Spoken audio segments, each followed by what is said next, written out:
Welcome to the Investor Fuel Real Estate Investing Show, where I interview the nation's top real estate entrepreneurs, industry leaders, and other amazing entrepreneurs to help educate and inspire you to take your business and your life to the next level. My goal is to add tremendous value to you during every single episode of this show.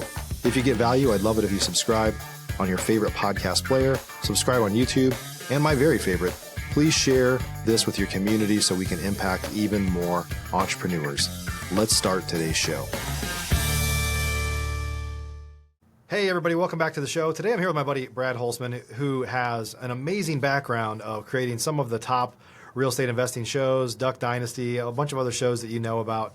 I'm going to let him introduce himself in just a second, but we're going to be talking about creating content for you in your life and kind of how to become an authority through content creation. And we'll probably get off the path a few times talking about a few other things along those lines as well. So Brad, great to have you here.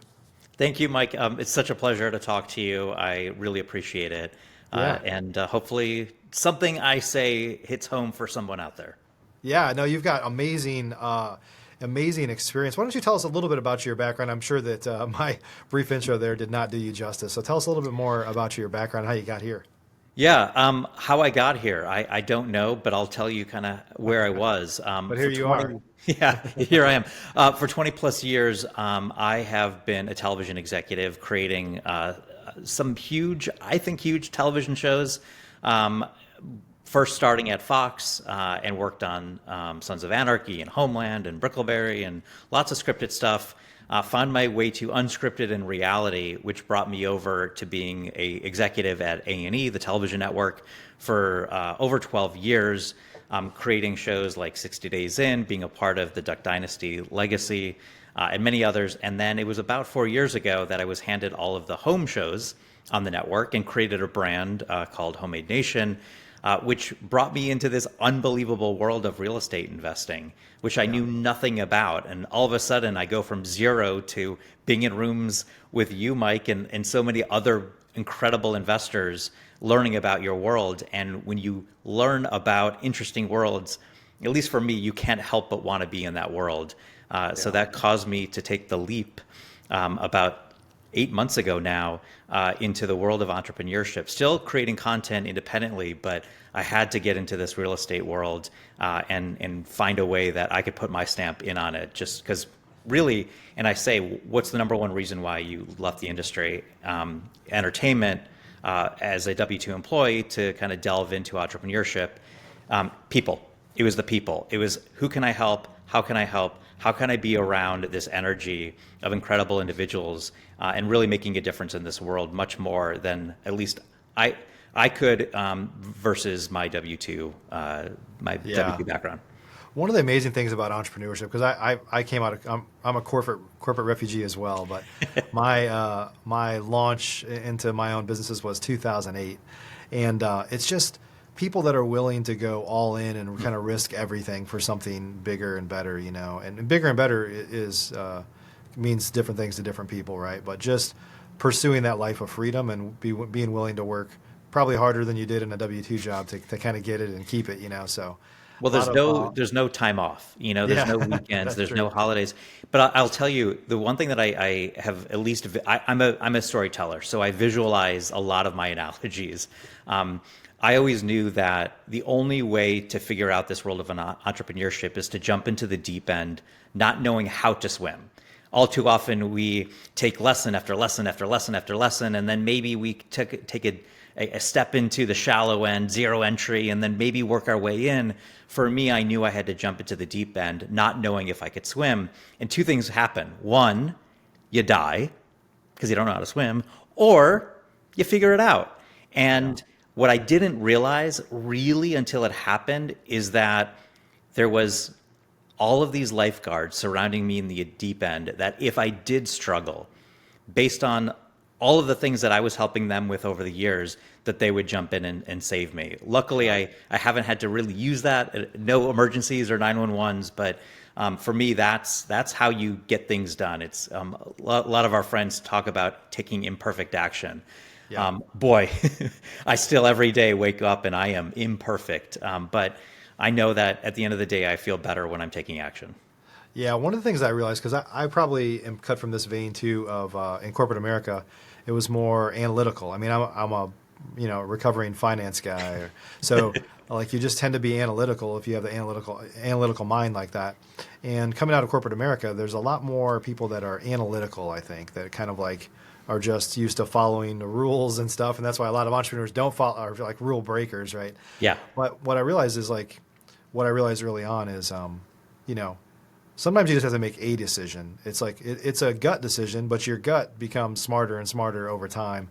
And so if I get hit with a problem right now that I've never dealt with in my life, like if I go back 15 years, I may have spent a lot of time thinking about what should I do, and now I'm just like, boom, do this, do that, and it might not be the right answer, but it is an answer, and we can like move forward, and. So it's kind of like when you were younger and you read those books, like Choose Your Own Ending. Like you don't know, whenever you start in entrepreneurship, you don't know how it's going to end yet, but there's going to be lots of forks in the road ultimately. I mean, as long as you sort of know your destination, there's so many ways to get there. And the destination can be as broad as, I just want to control my own day. I want financial freedom. I want, it could be broad at first. But if you're not walking, you're not moving forward. You're not taking a step in the right direction. And by the way, sometimes you're going to take the wrong turn. Yeah. I did it last night with my wife. I took the wrong turn of something that I've been forever. And sometimes that happens. But guess what? Your GPS reroutes you. That's right. And your friends and your colleagues and the world will do that. But I wouldn't be on my way to the destination if I was sitting at my home, crossing my thumbs. Absolutely. So let's talk about, I know one of the things that you talk a lot about, and I love it, is, just differentiating yourself, because in this sea of everybody kind of being the same, and it's easy, a lot of us are, like, I don't know, there's obviously, when I started my first podcast, the Flip Nerd podcast, there were 6 or 7 podcasts, like period, and now there's hundreds or thousands. And for the most part, on social media and podcasts and other things, a lot of people are following a few trendsetters. So it's real easy for everybody to look the same. Yep. But we all know people that stand out. The guy, there's a guy named Ryan Jackson here in Dallas who will be on the podcast here at some point soon. And he drives around in a stretch like 1980 Caddy, and he wears a big cowboy hat and, all this. He really kind of stands out. He's a character, right? And so when he's in the room, you know it, because he just looks different and talks different than everybody else. And not that you have to go to that extreme, but let's just talk about how to stand out in your business with a sea of kind of competition that's out there. Yeah, first of all, I think something that I have done for my entire television career is be authentic, 100% authentic. An audience can see you faking from a mile away. They maybe not in the first few seconds, but we're in the relationship business. We're not in a transactional business. And the only way to succeed is to be our authentic self, at least for the long run. Everybody can be fake and act for a short term, but you're not doing it. So for me, it's authenticity. How to find your distinct and true self is really to look at yourself and what separates yourself. So I give an analogy of money. And you look at money. So you've got these bills. You've got a dollar bill, you got $5, you got 10, you got 20. They're all essentially the same thing. As you go higher, maybe you remember that Benjamin or that $50 bill. You certainly don't remember that dollar bill. But I will challenge each and every one of you. You remember when somebody gave you a $2 bill. You remember it. Because it's not going to be at your local store that just hands you change. Oh, by the way, I have a $2 bill. It's going to be something special. In our household, it was the Tooth Fairy. It was something memorable, and our kids still talk about that. And why I gave the $2 bill analogy is it's still money. It's still, when you go to any store, it still cashes as a $2 bill. But there's likely a story behind it. There's memory behind it. You're distinct and different when you are that $2 bill. So take that analogy into your own world. So I'm not asking you to recreate the wheel. So for example, if you're flipping homes, how different can you be flipping a home? Not that different, but your brand can be, your message can be, your audience can be, your limo can be, that cowboy hat can be, whatever it is, that red shoes, something that you wear every day, a statement at the end, your tagline, something that separates yourself. And one thing that we spoke about earlier, Mike, is people don't do that in real estate, but people do it all the time in every other industry. Think about cars. Tesla has 4 wheels. It drives from A to Z. You buy it, like any other car, but it's just different. There's something about it. Yes, it's electric, which others are kind of catching up, but there's a different experience with the Tesla than any other car. It's not the most expensive car either. In fact, it's relatively mid-priced, but Tesla separates itself from Ford, from Chevrolet, from all of the others. So I encourage everybody in your market, in your business, when people ask what separates you from anybody else, what's that answer? And then just roll with it. It may feel repetitive. It may feel like, oh, I'm waking up every day. But when you think about distinct and different brands, there's probably one little thing that separates themselves from everyone else. So that $2 bill analogy, I think, in everything that you do, who you are as a friend, as a parent, as a spouse, as a colleague, just be different. You stick out, and people will come to you over time if you separate yourself from the pack. Yeah, that's awesome. And I think, one of the things that happens a lot these days, especially with social media, is people are like, there's some known characters out there that everybody knows in their industry or your circle of friends or your town or whatever, right? But I think a lot of times, if your business is local, let's talk a little bit about, like, you don't need to be differentiated out. Like, who cares what happens outside of your market? Right? I think on social media, a lot of people, because of metrics, really vanity metrics, people are hung up on how many views I got or whatever in a worldwide audience, when all that really matters is your small ecosystem, right? So maybe share a little bit about, like, the importance of standing out just locally and being known to be that person that can solve that problem or provide that service or whatever, and forgetting about the whole rest of the world. Yeah, it's hard. It's hard to forget because social media is worldwide. When you look at your metrics, like on LinkedIn, I will get a message from somebody that is likely in a foreign country every day. Their intent is not a follower or to do business with me. It is probably for their own metrics or something, to sell me something. But my business isn't run on that. My business is run on, at least in my flipping business, and I have a relatively new but exciting flipping business.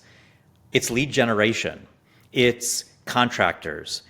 It is people buying the home. It's people selling the home. It's the agents. It's the entire real estate community in Charlotte.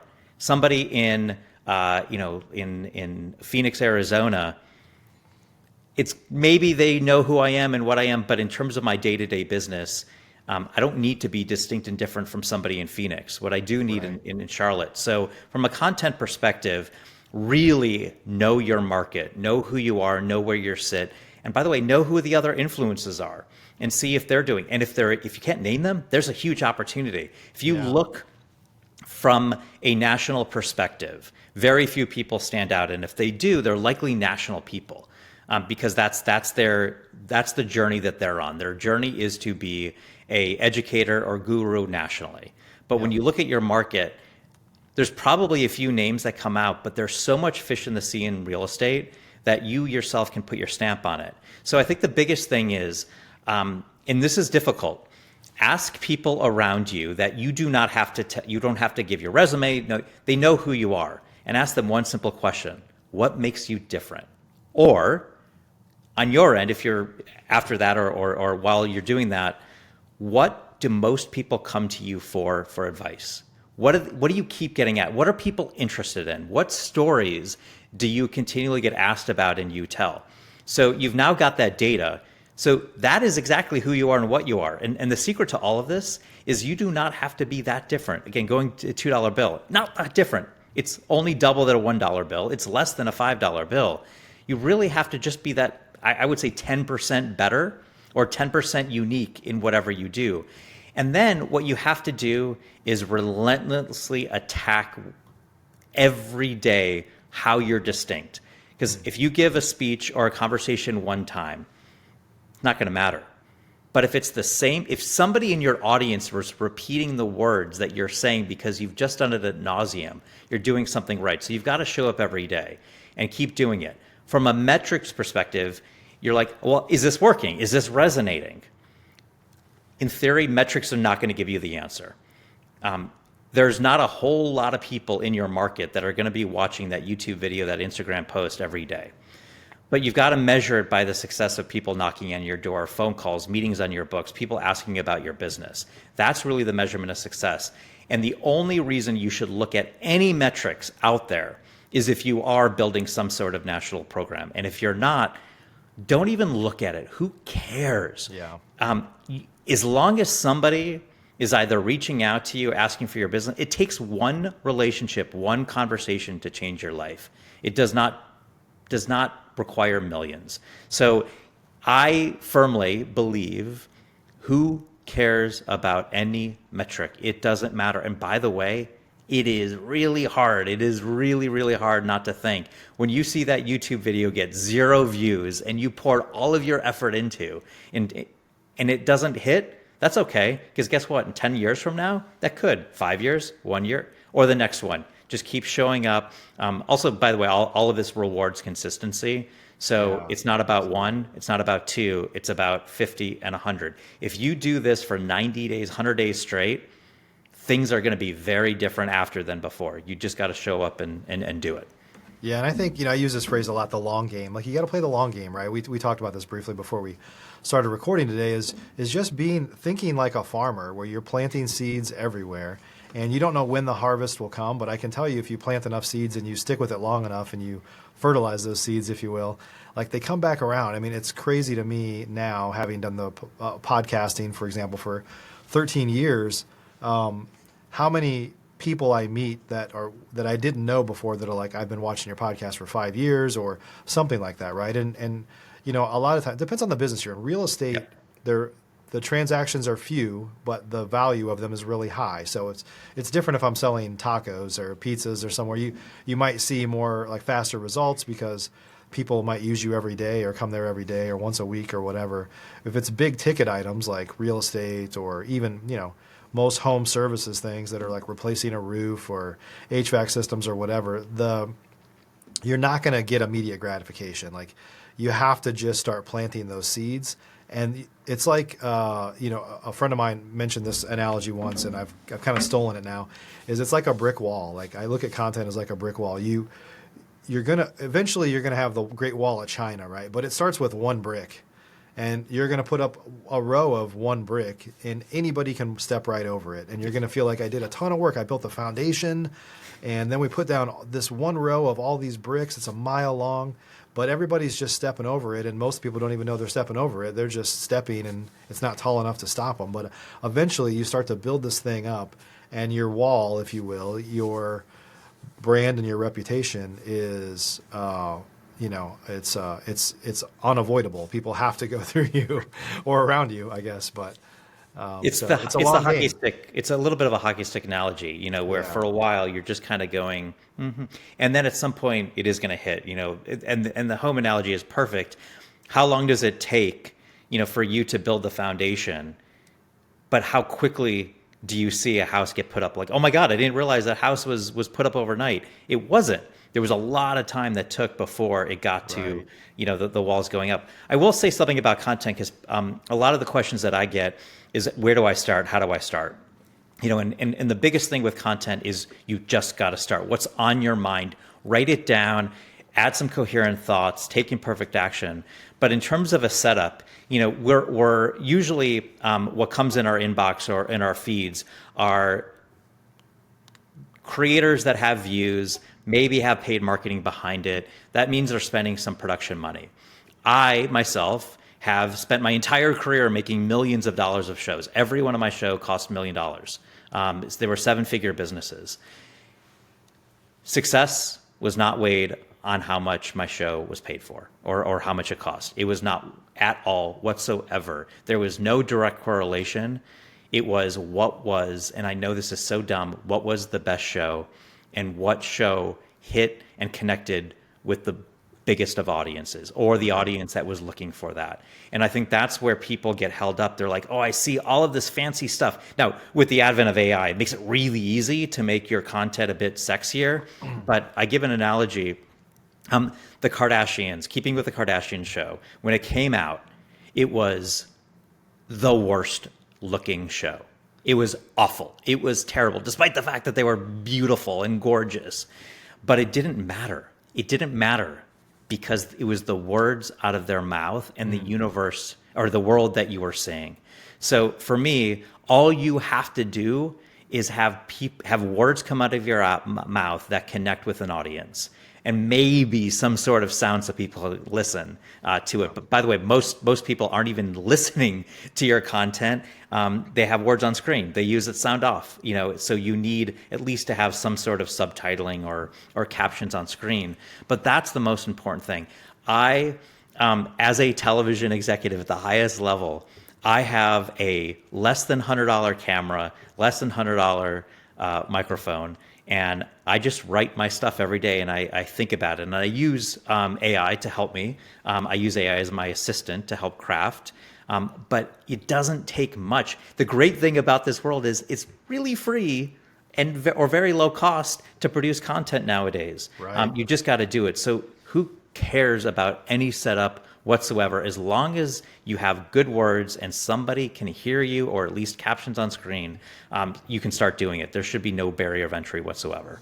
Yeah. So let's talk about kind of mediums, because that's been liberated, right, over the past. I mean, you've been a TV executive for a long time, and now we're on a podcast that's going to be on YouTube and my website and syndicated all over the place, right? And of course, a lot of people are consuming way more social media content than I haven't had network television in I don't even know how long. I cut the cord 10 years ago and used a bunch of streaming services, which is kind of funny, by the way. Now all these streaming services are now showing ads just like network TV did before. It's come full circle. But my point is anybody can be a content creator now, right? And of course, there's people that do it for ego reasons or whatever. There's a lot. We're probably more in the line of talking to people that do it for business reasons, like to build your business, build your brand, generate leads, things like that. So maybe just talk about the kind of liberation of content and content distribution and where you think that's going to go over the next few years.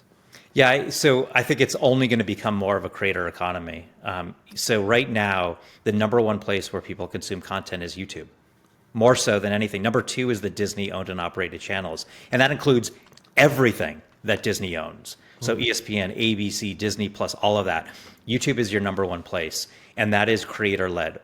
Why? Going back to the authenticity. People crave authenticity in mass numbers. People crave answers to their problems. People crave entertainment in a way that would never be able to go through the various channels that it takes to get on a network television show. People crave variety, ease of use, on demand, anytime you want. And that's where it's at. So what that has done is, one of the reasons I took the leap was, yes, for my entire career, I was the hot girl in the room. I was the one that could make your dreams come true by putting someone on a television screen. And I held that very deeply and closely, and I was very grateful for it. As my years progressed, that became less and less important. And when you have kids, your kids tell you where the future is. My kids, one, they're watching old television. My 13-year-old's watching Full House every day because she wants that content, and I think that's great. But really, she's on YouTube all day. She's on CapCut Reels, and she's watching creator-led content because that's the entertainment she's getting, and that's the information. Also, people want information very easily. With television shows, if I want to flip a house, I can absolutely watch one of my former shows or a show that I'm working on, no doubt. But there's no search engine to how to do it.